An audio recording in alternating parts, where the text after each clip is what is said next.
السلام عليكم ورحمة الله وبركاته. أول مرة أكلمكم من المطبخ. ليه كلمتكم من المطبخ؟ علشان كنت عايزة أوريكم حاجة يعني صغننة قد كده. بصوا،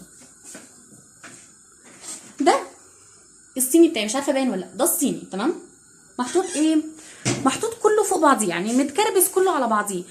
غالبا أنا ما بستخدمش الصيني. أنا كل اللي بستخدمه، هوريكم الأركوبال ده. تمام، الأركوبال هو ده اللي أنا بستخدمه على طول. جبت كاسات وجبت كوبايات وجبت حاجات من دي اهي. جبت كاسات وجبت كوبايات وما بستخدمش غير قليل قوي منها. طيب انا ليه طالعه بقول لكم الكلمتين دول؟ اولا انا ما اشتريتش نيش. النيش ايه فايدته عندي؟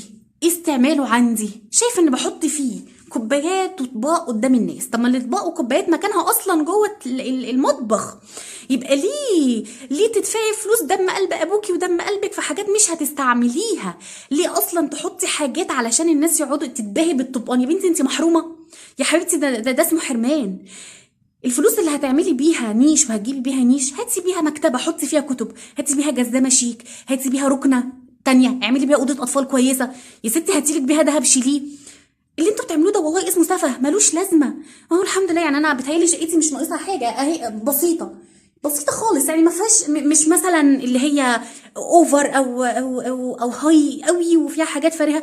فيها الحاجات اللي انا بستخدمها، فيها انتري وفيها سفره وفيها تلفزيون وغساله وثلاجه واوضه نوم واوضه اطفال، بفضل الله فيها كل حاجه. ولكن الحاجات اللي انا بحتاجها، الحاجات اللي انا عايزاها، الحاجات اللي هي مش هتبوظ عندي، الحاجات اللي حطيت فيها فلوسي وعارفه ان انا بستخدمها. ما تدفعيش فلوس في حاجه مش هتستخدميها.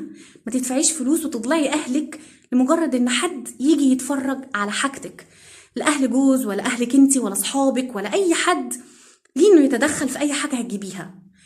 هاتي اللي تقدري عليه واللي يقدر عليه ابوكي.